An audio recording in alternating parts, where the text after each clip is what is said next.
Friends, polity की last class में मैंने आपको टाइप्स ऑफ गवर्नमेंट कराई थी और उससे पहले मैंने पार्ट 1, पार्ट 2, पार्ट 3, पार्ट 4 ये करा दिए हैं हमारे कॉन्स्टिट्यूशन के। आज के वीडियो में मैं आपको पार्ट 5 शुरू कराने जा रही हूँ, यानी कि संविधान का भाग 5। सबसे पहले फ्रेंड्स, भाग 5 में कितने आर्टिकल आते हैं? तो आर्टिकल 52 से आर्टिकल 151 तक, आर्टिकल 52 से आर्टिकल 151 तक किस में आता है? संविधान के भाग 5 में आता है। फ्रेंड्स, इसमें क्या है?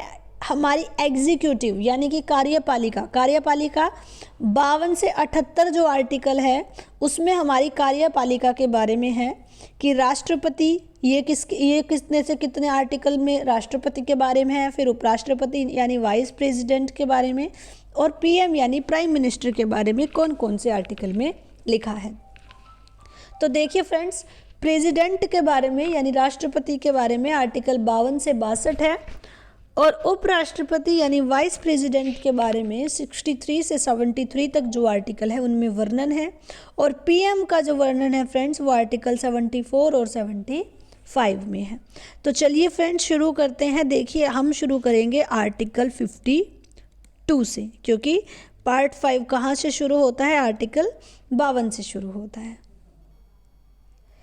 तो देखिए, आर्टिकल 52 में है कि there shall be a president of India. क्या लिखा है? There shall be a president of India, यानी जो हमारा भारत है, भारत का एक क्या होगा फ्रेंड्स? राष्ट्रपति होगा। ये किस में लिखा है?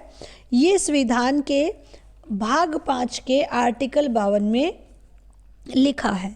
अब बात करते हैं आर्टिकल 53 की, कि जो 53वां आर्टिकल है उसमें क्या लिखा है कि जितनी भी एग्जीक्यूटिव पावर है, क्या है? जितनी भी फ्रेंड्स एग्जीक्यूटिव पावर है यानी कार्यपालिका की जो शक्तियां हैं वो क्या होंगी? वो वेस्टेड होंगी, यानी कि निहित होंगी। किस में?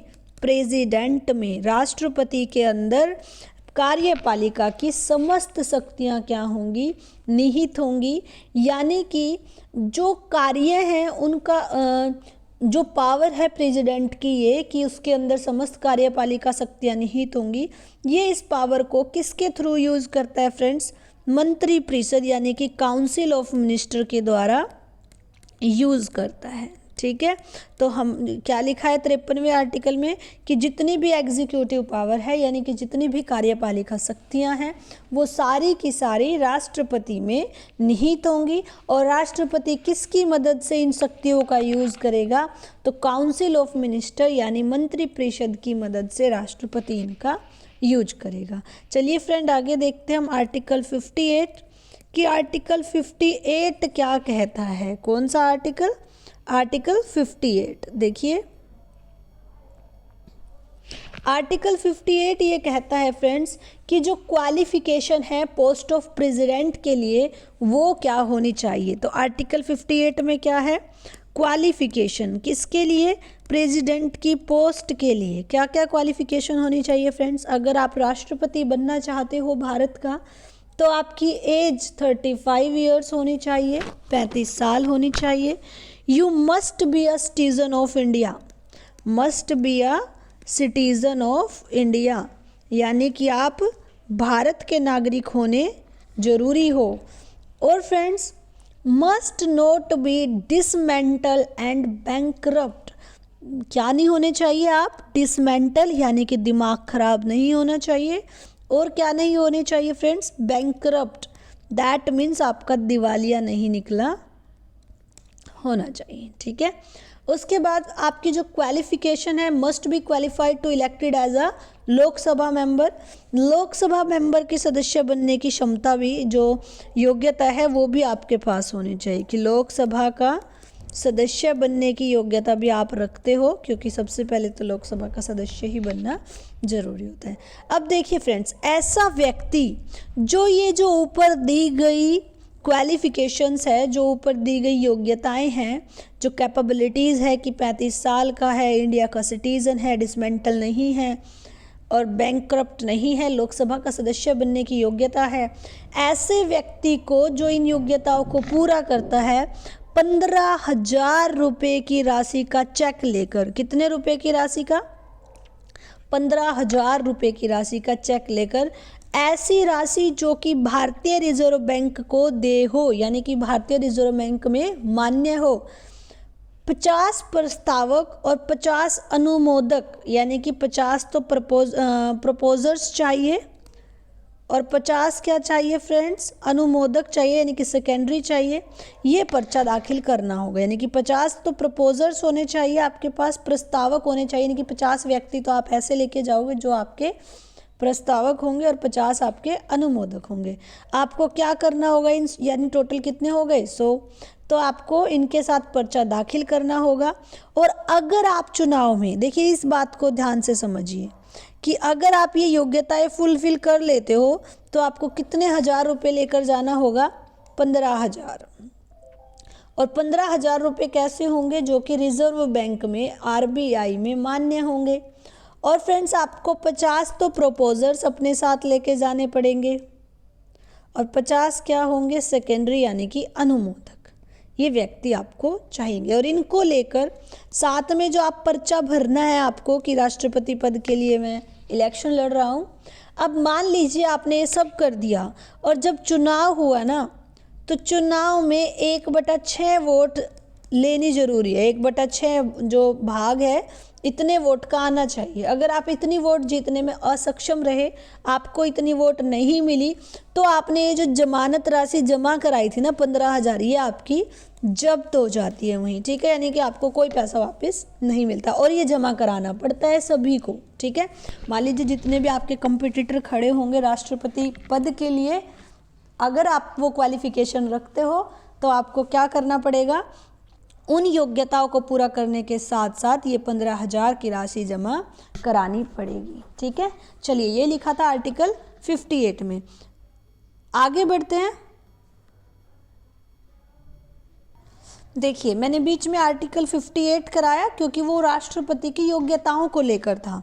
आर्टिकल 52 में लिखा था कि भारत का एक राष्ट्रपति होगा। आर्टिकल 53 में उसकी शक्तियां थी कि सारी के सारी शक्तियां किस में निहित होगी?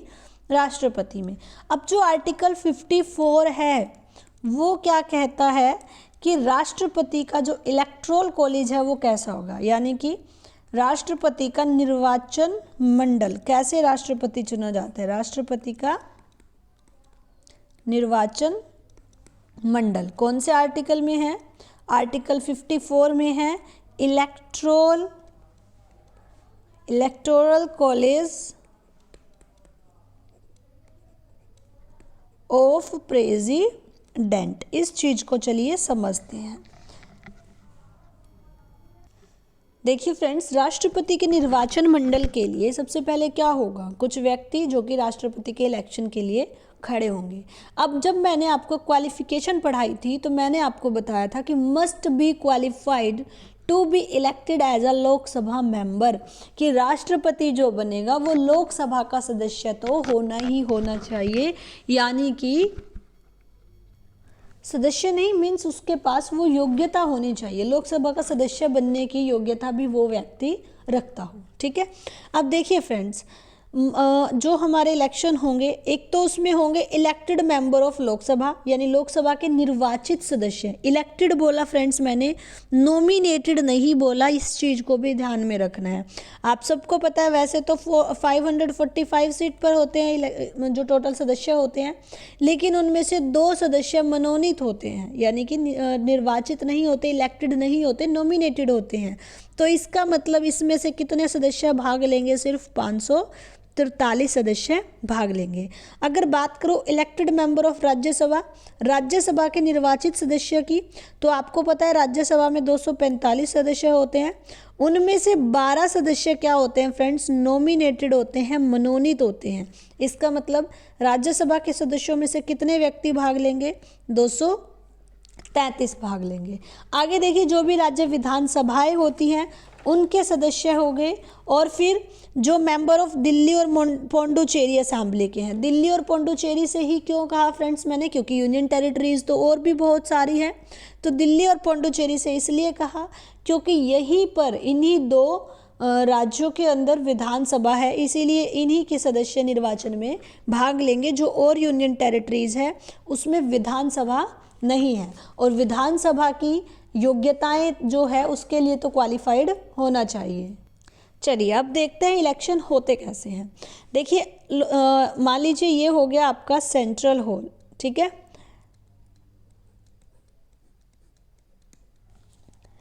जो लोकसभा के सदस्य होंगे और जो राज्यसभा के सदस्य होंगे, मैंने आपको बताया इनमें से 543 भाग लेंगे और इनमें से 233 भाग लेंगे। तो राष्ट्रपति के चुनाव के लिए टोटल कितने लोग इलेक्शन लड़ेंगे लोकसभा और राज्यसभा में से? इन दोनों को ऐड करोगे तो कितना आएगा फ्रेंड्स? 776 आएगा।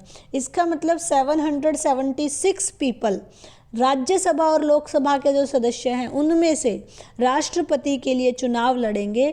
और ये 12 और 2 ये व्यक्ति नहीं लड़ेंगे, क्योंकि ये कितने क्या है? नॉमिनेटेड है, इलेक्टेड नहीं है।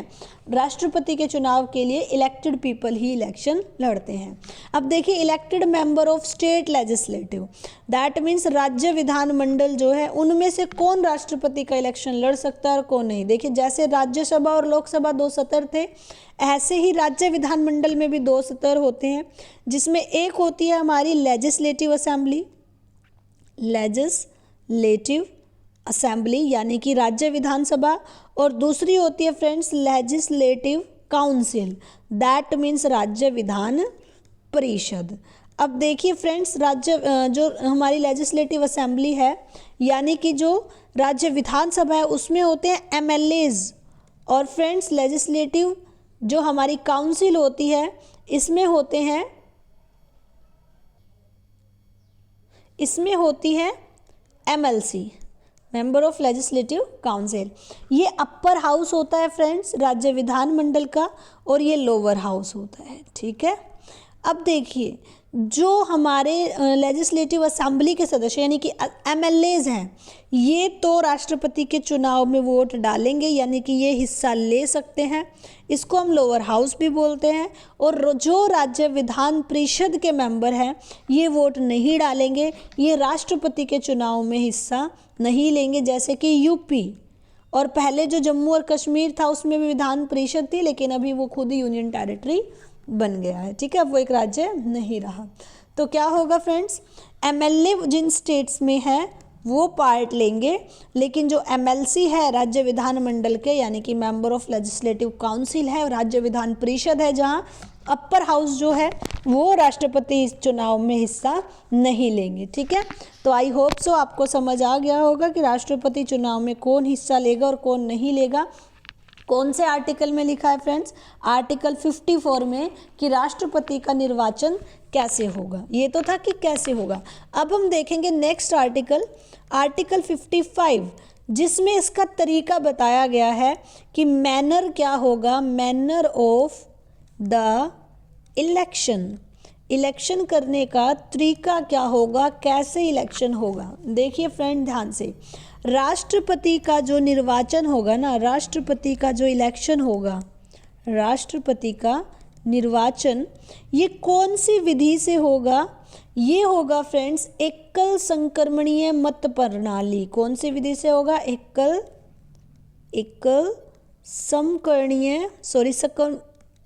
संक्रमणीय मत प्रणाली, इसको हम समझेंगे। मत प्रणाली से पहले पूरा लिख लेते हैं। आनुपातिक प्रतिनिधित्व, आनुपातिक प्रतिनिधित्व के आधार पर अप्रत्यक्ष तरीके से, कैसे? अप्रत्यक्ष तरीके से राष्ट्रपति का निर्वाचन किया जाता है। देखिए फ्रेंड्स, जो राष्ट्रपति का निर्वाचन है वो एकल संक्रमणीय मत प्रणाली, that means single transferable vote system और प्रोपोर्शनल रिप्रेजेंटेशन के आधार पर अप्रत्यक्ष तरीके से इनडायरेक्ट मेथड से राष्ट्रपति का चुनाव होता है। समझते हैं इस चीज को कि कैसे एकल संक्रमणीय मत प्रणाली और अनुपातिक प्रतिनिधित्व के आधार पर राष्ट्रपति का निर्वाचन होता है। देखिए फ्रेंड्स, जो आनुपातिक प्रतिनिधित्व है इसका मतलब क्या है, यानी कि जो प्रोपोर्शनल रिप्रेजेंटेशन है, इसका मीनिंग है फ्रेंड्स कि जो एमपी की वोट होंगी ना और जो एमएलए की वोट होगी, उनका जो प्रोपोर्शन होगा, दोनों की वोट का प्रोपोर्शन इक्वल आना चाहिए। ठीक है, तो अनुपातिक प्रतिनिधित्व के आधार पर, अनुपातिक प्रतिनिधित्व का मतलब हो गया एमपी की वोट और एमएलए की वोट का जो प्रोपोर्शन निकलेगा, जो अनुपात निकलेगा, वो दोनों का इक्वल आना चाहिए। और सिंगल ट्रांसफरेबल वोट सिस्टम क्या होता है फ्रेंड्स, हम इसको समझते हैं। देखिए, एक गुप्त मतदान पत्र दिया जाता है हर एक व्यक्ति को जो कि उस इलेक्शन में वोट कर रहा है। ठीक है, मान लेती हूँ कोई व्यक्ति ए है और ए के पास ये सीक्रेट बैलेट पेपर है। क्या बोलते हैं इसको? Secret ballot paper. देखते हैं अभी सीक्रेट बैलेट पेपर में होता क्या है।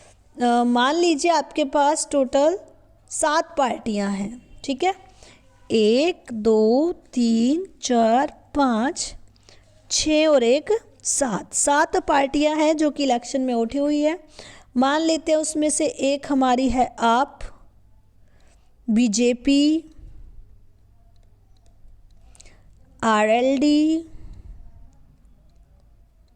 जेडीयू, एसपी, बीएसपी और हो गई फ्रेंड्स कांग्रेस। ठीक है, ये एक रफ सा बैलेट पेपर मैं बना के चली हूँ। थोड़ा ध्यान से बस बात को सुन के समझ लेना, तब भी बात समझ हो जाएगी। अब मान लीजिए ये ए व्यक्ति जो है ना, इसको ये बैलेट पेपर दे दिया और इसको डालनी है वोट। इसने क्या किया, वोट डालने के लिए सबसे पहले वोट डाल दी, पहले नंबर पर वोट डाल दी बीजेपी को, दूसरे नंबर पर इसने वोट डाल दी आपको, और थर्ड नंबर पर मान लेते हैं इसने वोट डाल दी, थर्ड नंबर पर इसने वोट डाल दी मान लेते हैं कांग्रेस को।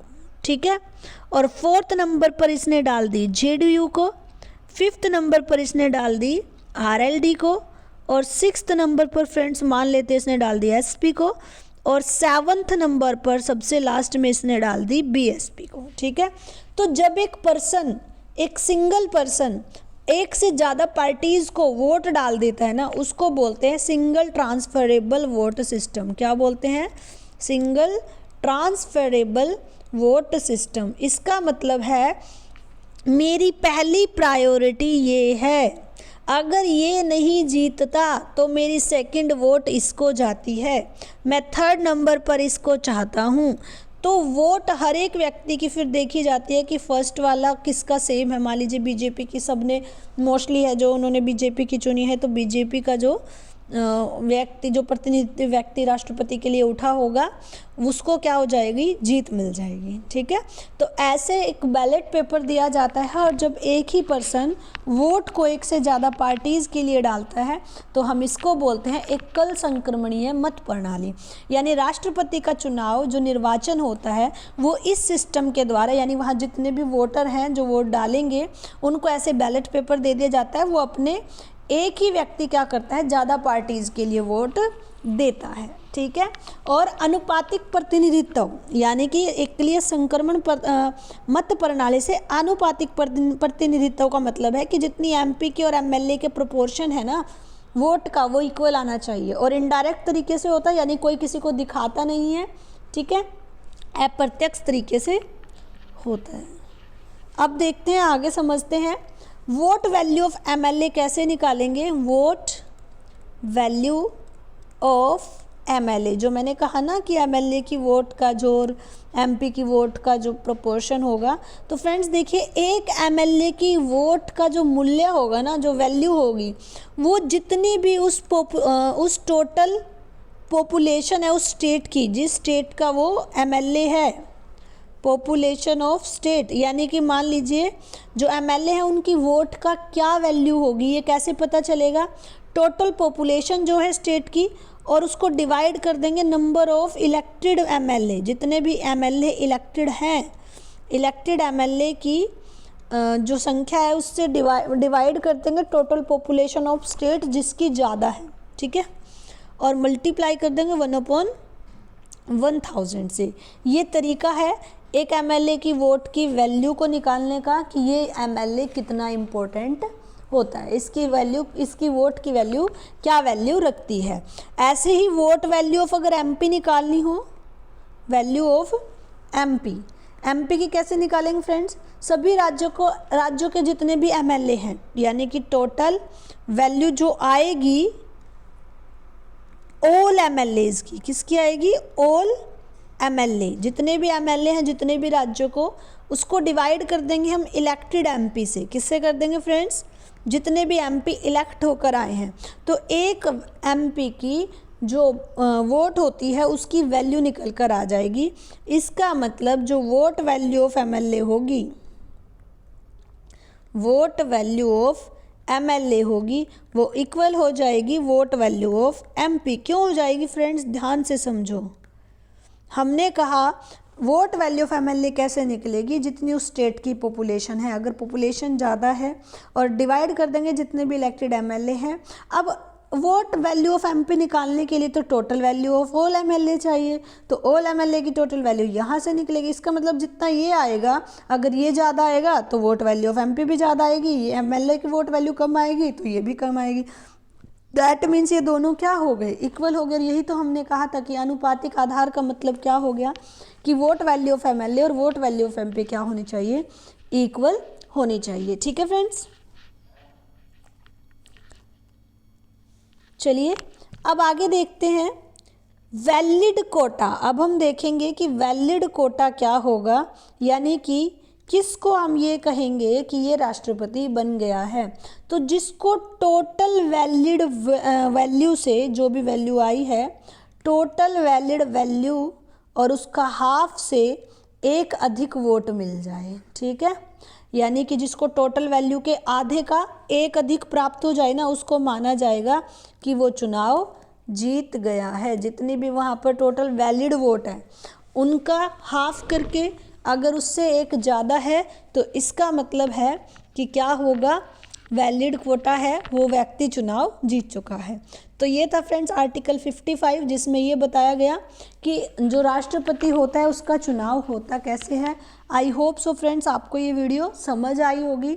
उसके बाद आर्टिकल 56, 57 और 58 कंटिन्यू हम आगे करेंगे। 52 से 62 तक राष्ट्रपति के बारे में था। आज की वीडियो में इतना ही।